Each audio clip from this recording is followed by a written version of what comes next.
नमस्कार, आपके साथ मैं हूं योगेश राणा। आपने खबरों में पढ़ा ही होगा, 2 दिन पहले दिल्ली के एक अस्पताल में एक डॉक्टर ने आत्महत्या कर ली। यह खबर सोचने पर मजबूर करती है, कोरोना के कहर के बीच कैसे जी रहे देश के डॉक्टर। इंडियन मेडिकल एसोसिएशन यानी आईएमए ने 17 अप्रैल को एक बयान जारी किया है। इसमें आईएमए ने बताया है कि उस दिन तक कोविड-19 से 747 डॉक्टरों की मौत हो गई है। यह बेहद ही चिंता में डालने वाला आंकड़ा है। इनमें से तमिलनाडु में 89, बंगाल में 80 डॉक्टरों की जान चली गई है।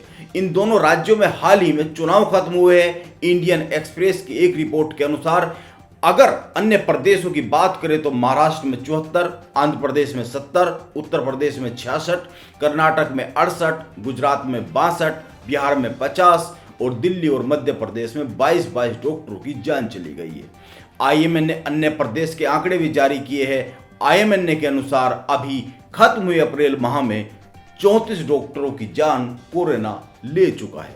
यह चिंताजनक स्थिति है। इससे भी ज्यादा चिंताजनक स्थिति यह है कि सरकार और आईएमए के आंकड़ों में भारी अंतर है।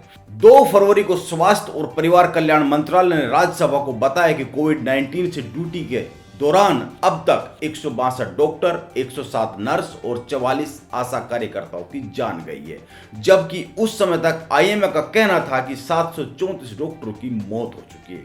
यह कमाल की बात है। इससे पता चलता है कि या तो सरकार के पास सही तंत्र नहीं है सूचनाओं को पाने का, या फिर आंकड़ों को छिपाया जा रहा है।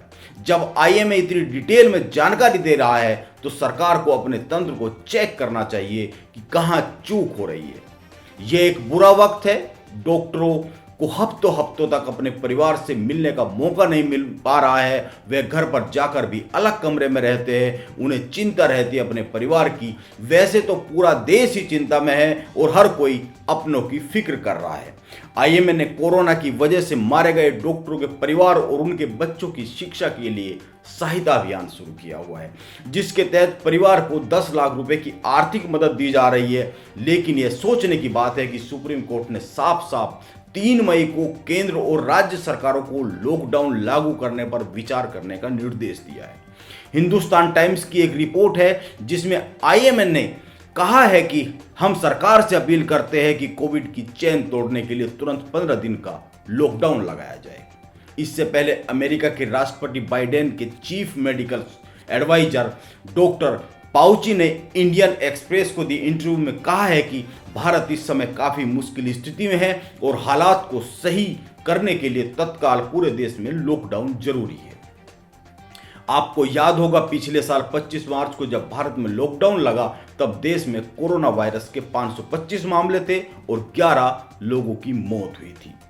देश में 68 दिन तक लॉकडाउन रहा। 31 मई को जब लॉकडाउन खत्म हुआ तब देश में 1,90,609 मामले दर्ज किए जा चुके थे और 5,408 लोगों की कोविड-19 से मौत हुई थी। अगर देश की मौजूदा स्थिति की बात करें तो देश में आज कोरोना मरीजों का जो आंकड़ा है वो 2 करोड़ को पार करने वाला है। 2 करोड़ को पार कर चुका है बल्कि, और लगातार 7 दिनों से 3,000 के करीब लोगों की मौत हो रही है। यह ठीक है कि लॉकडाउन आर्थिक चिंता पैदा करता है, लेकिन इंसानों की जान से अनमोल कुछ नहीं हो सकता है।